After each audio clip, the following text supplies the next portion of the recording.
Good morning and welcome to Bolton. I'm Joyce Stilley, the Administrative Officer for the Town of Bolton, and this is a live show done the first and the third Tuesdays of each month from 10:30 to 11 a.m.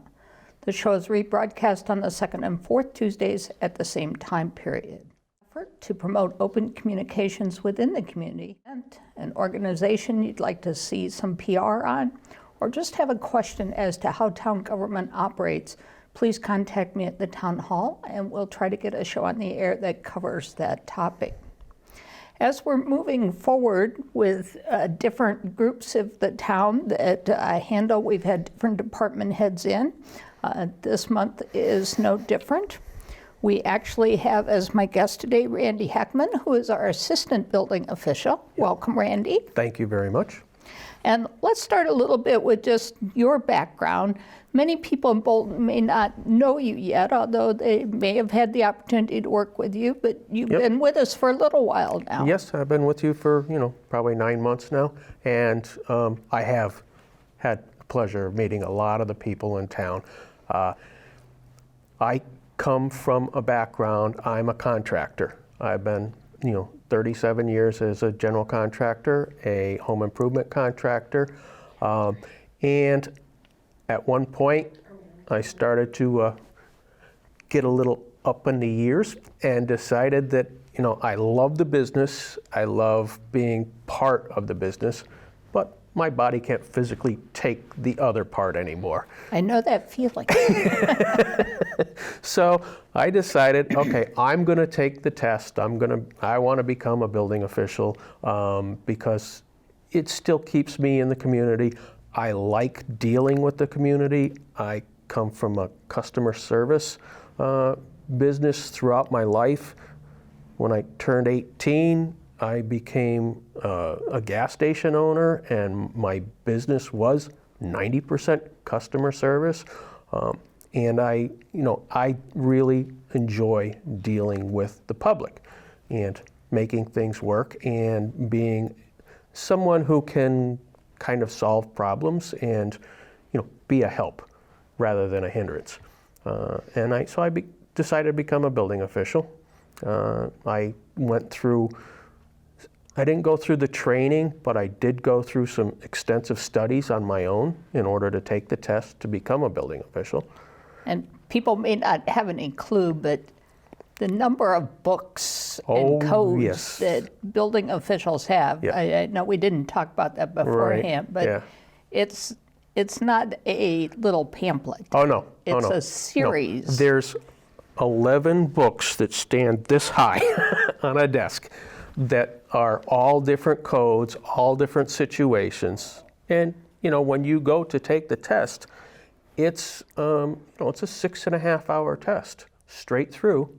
You pretty much got 2 to 3 minutes per question and come out with at least a 70 on the test in order to pass. And it's not an easy test. It is open book, but if you had to look up every question in every book that's there, you'd never make it. You have to kind of know the general ideas of what you're doing. Now, and then every year they change the codes, or every other year they change the codes, they add things, they make new things. We are continually working on learning all the new stuff and then promoting that to the contractors, homeowners, making sure that they understand what the new stuff is and what the safety regulations are. That's 90% of our job, is to kind of make sure that everybody is on a safe plane, that protecting the community, protecting the people who are in the homes. That's 90% of our job. And that's on the other side. Yeah.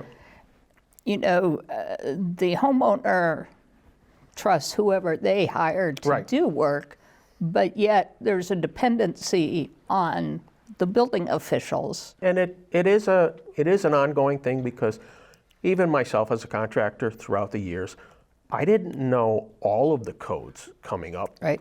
And I had to rely on, talking with the building officials, talking with, everybody to make sure that what I was doing was going to be safe and proper and met the new codes.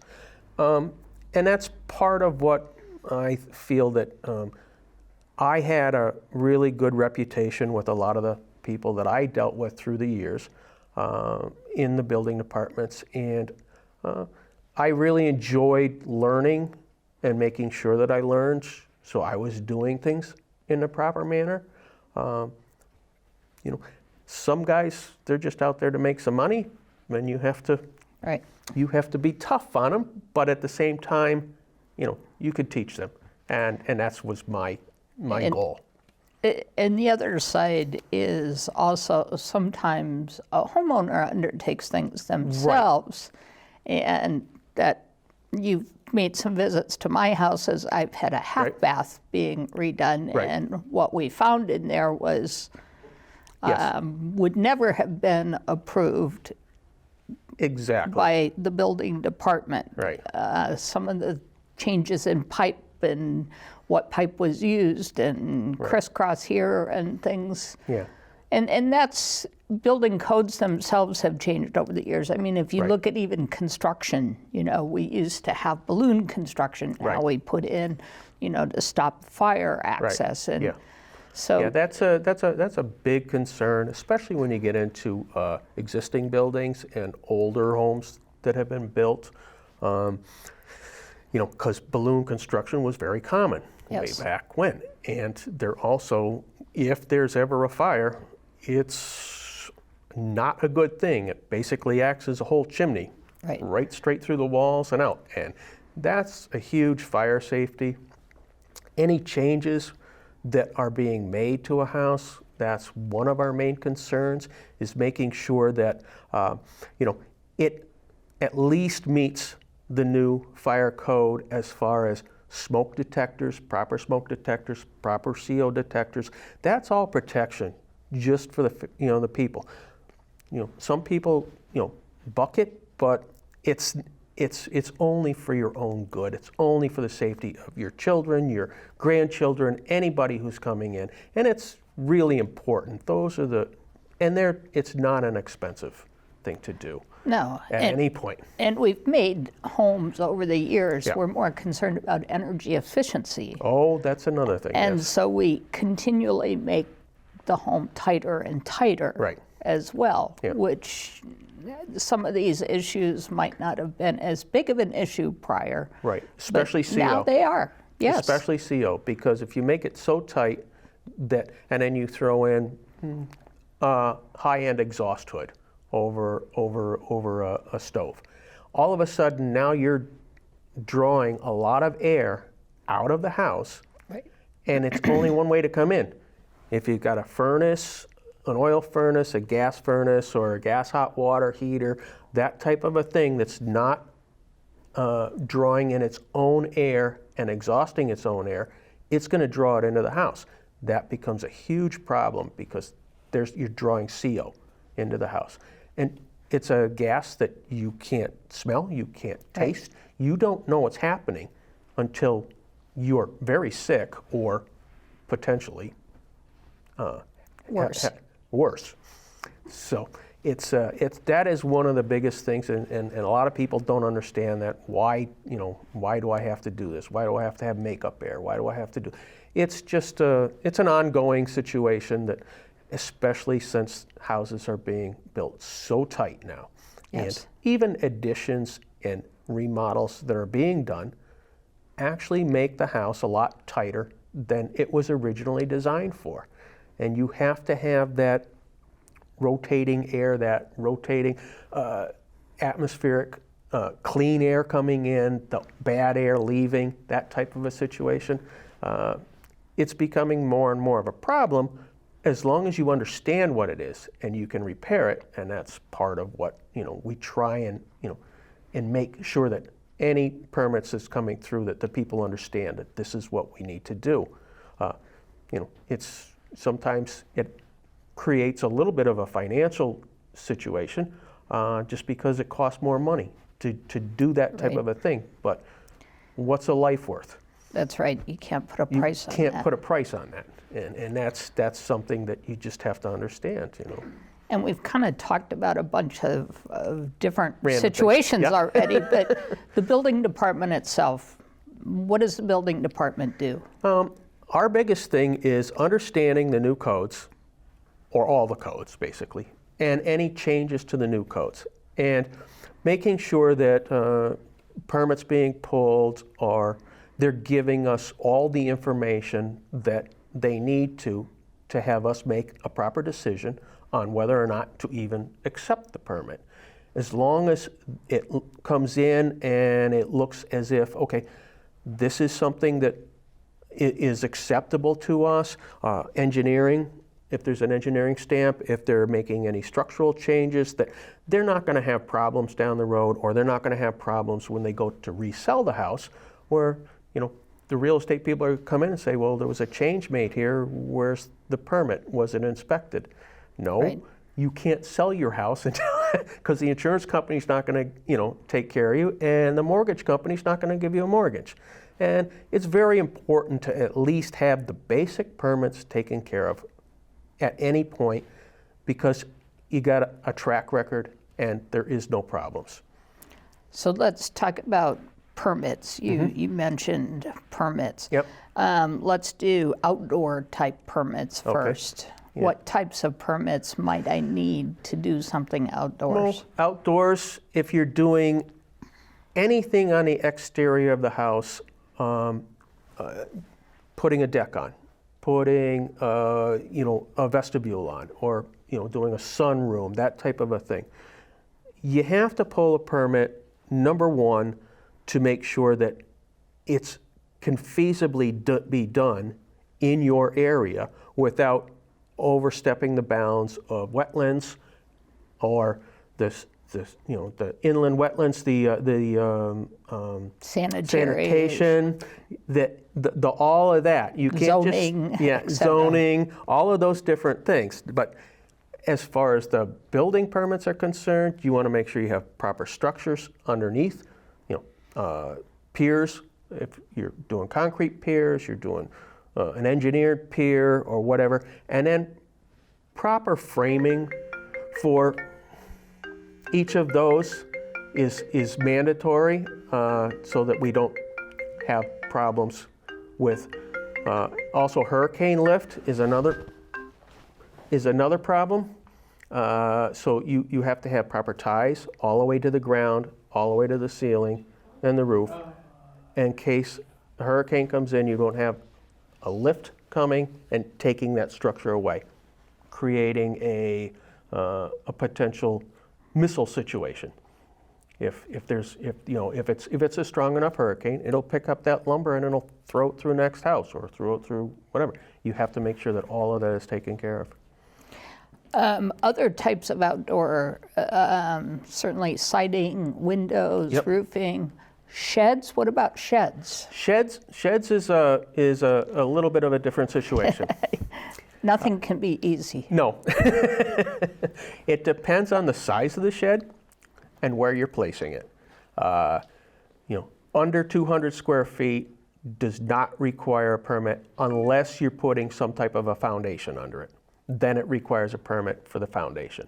If it's just being set on a piece of property, on a bed of stone, it's under 200 square feet, and you're not encroaching on the sidelines of the property, there's no permit required. But it does still require a zoning permit. So there's Okay. no building permit, but there still is a zoning, Zoning because they need to make sure that it's not, you know, in an improper situation where you cause problems between neighbors and stuff like that. Other size sheds, full building permit, full Okay. everything. You gotta pull everything. As soon as you get over that 200 square feet, and if you're going to be storing a vehicle in it, it does have to have the proper permits. Okay. Let's move to the inside and different kinds of permits. There Yeah. it's Yeah. probably quite a few different types of permits. Yes, there is. One of the biggest things is, and then a lot of people will do without a permit, is remodel a bathroom, remodel a kitchen. But they still do need permits. Some people will try and get away with it. But because the codes have changed, the electrical code, Right. To make sure that you're following the safety equipment, the safety outlets, that type of a situation. And like I said before, with the exhaust hoods, you can't just go and throw in an exhaust hood because you could be causing a potential problem to your family or whoever purchases the house from you. Everything should have a code, should have a permit pulled. Flooring, that's not a big deal. You don't need a permit for that, just to replace some flooring. But anything else that's being done structurally or has to do with moving plumbing, doing electrical, all of that needs to be permitted. Okay. Let's talk about the difference between new construction versus remodeling. Okay. And remodeling, I can testify that it can be a surprise when you open things up if Yes. you're not the one who did the work before or had it contracted. Right. But let's talk about the difference between those two. Yeah, new construction is fairly straightforward because they come with a full plan. We inspect every step of the way, all the way through. Everything is required up front on new construction as far as any type of truss engineering, beam engineering, anything that we need all of that details before we can even pass a permit through, which most of the guys are there, or an engineered set of drawings. Where remodel doesn't really require all of that. And we don't 100% know unless they are actually telling us exactly what they're doing. We may require some of that stuff, but a lot of that, and then they may open up a wall and have a problem. And Right. there's, here's a surprise. We didn't know this was here. Those things happen. So it requires a little bit more, say, inspections from us.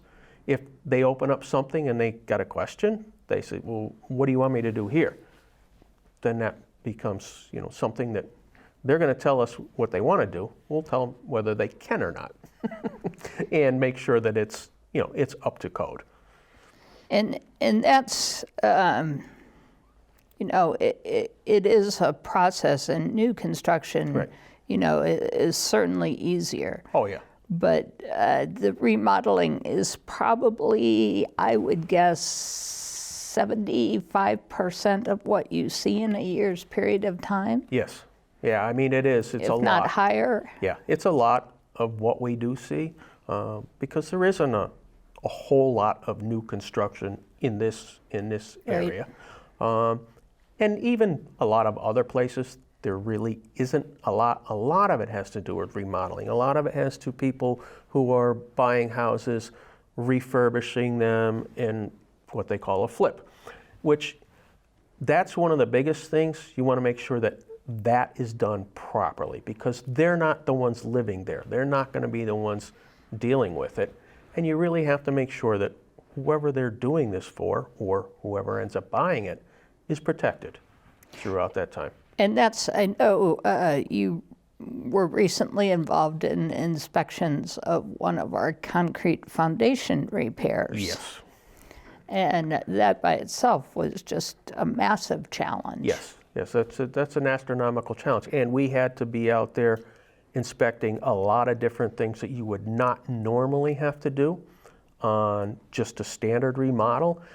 You're talking about taking an entire home, lifting it off of a foundation, removing all of the structure underneath, and then properly putting it back and setting that house back down on top of that foundation, as well as disconnecting all of the gas lines, all of the water lines, everything else that has to go along with it. There's a major amount of differences in that situation.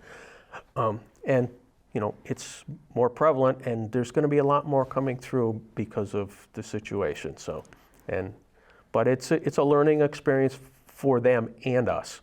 And I've had the pleasure of working with a couple of different guys that really know what they're doing. And It was difficult getting through some of it, but we worked it out. But that's, as you said, Yeah. unfortunately, we've had a couple of those. Well, this was the first, I believe, full house. Full house, yes. We've had some additions And stuff before, that were but, done, yeah. It's very different, and Yeah. it's scary for homeowners. Oh, definitely. It's a scary situation, and it's an expensive proposition. And it just depends on the whole situation and how, and I've dealt with this in other towns, not as a building official, but as a contractor in other towns and customers who have had, serious problems. It's not easy. Oh. Not easy in any way, and more of a consultant than I actually did any of it. But it's a tough deal, and it's a hardship on a lot of people. And I'm just happy to see that at least something's being done. Yes. I hope they follow through with everything they said, because it's a tough situation. And people are, their entire savings is in a house. It's sometimes. gone. Yes. It's gone. Yes. Yeah. Yes. We've talked about permits, but how do you pull a permit? We have a couple of options, but Yes. perhaps you can go through that Yeah. process. I mean, one of the easiest ones, and usually most of the contractors are pretty good at this, as going online, doing an online permit, filling out all the information, giving us all the pertinent information that we need. It makes it nice and easy. They can pay for it online. They don't have to come in at hours when they're trying to work. Right. They can do it at night, weekends, whatever, to pull those permits, as long as, and then we email back and forth. If they're missing anything or if I need any more details, it's easy for me to email them back. They get it back to me. We, put it on hold until they actually get all the information there. And then it's nice and easy. I can go through and I can put the permit through and approve it. Everything gets emailed to them, as well as the details of what they need to call for inspections, and we go from there. And then the other thing is, it's no problem to come into town hall, because there are a lot of questions, especially for the homeowner. They're really not sure what they're answering online. Most of the contractors that have been doing it a while, they understand what we're asking for. So it's not too big a deal for them. It is for the homeowner, because they may be only doing this one time. Right. They really don't know, and which, our staff in town, they're great, So they're very good at, sitting down with them. I'm usually there to answer questions if there's anything really crazy.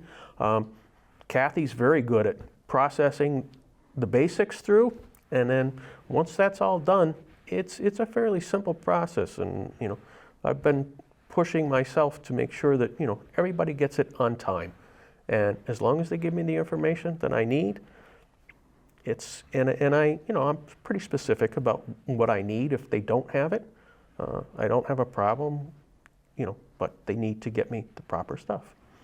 And part of that you mentioned then goes into inspections. Right. And inspections, Right.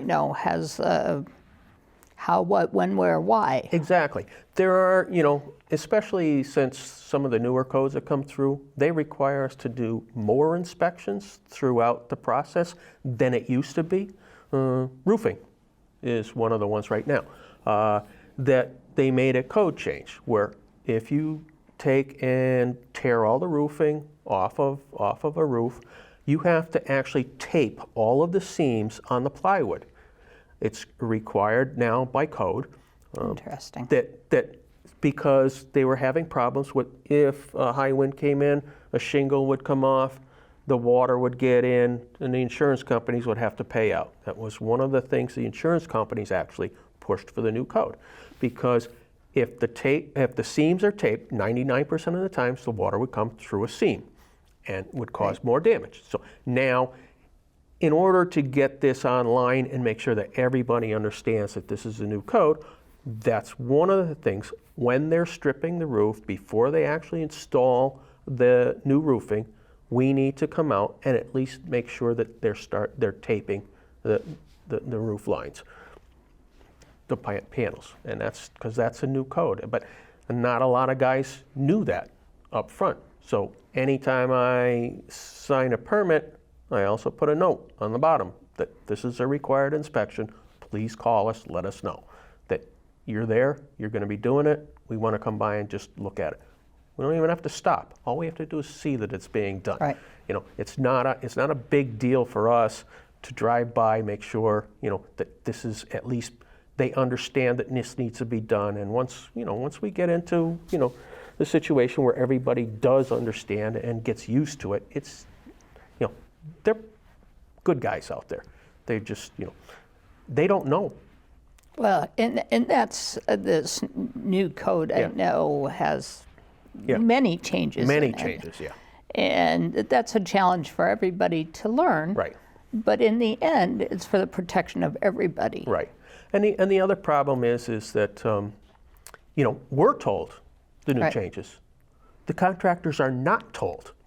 They have to learn it on their own if they choose to, which, depending on the type of business and, you know, how much they really, you know, are into that type of thing, they learn it on their own or from us.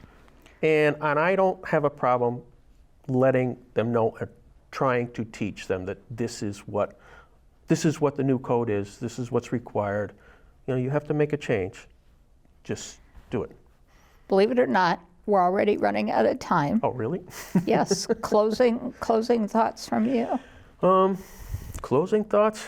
I really enjoy this town. I've come to love this town. I do have a really good time here. I'm hoping that it works out well for all of us, and I really appreciate the opportunity. Oh, well, thank you. You're certainly a very valuable member of our team. And, you know, we've tried to expand, as some people might be aware of, that we provide building official services to some other communities as part of our outreach. And certainly that benefits Bolton and benefits our staff for more consistency and always having that coverage possible. So thank you for all of your efforts. Thank you. Just a couple of closing comments. The Board of Selectmen's January meeting is actually this evening at the Notch Road Municipal Center. And just a reminder about cold weather and snow that's possible, that if you have power outages, you need to be warm. Certainly keep track of what's going on the town's website. We will be sending out bulletins, but utilize the library, utilize the senior center. Come visit us at Town Hall. But please contact us if you have any needs. As always, thank you to Community Voice Channel for its continued support, and I will see you in 2 weeks.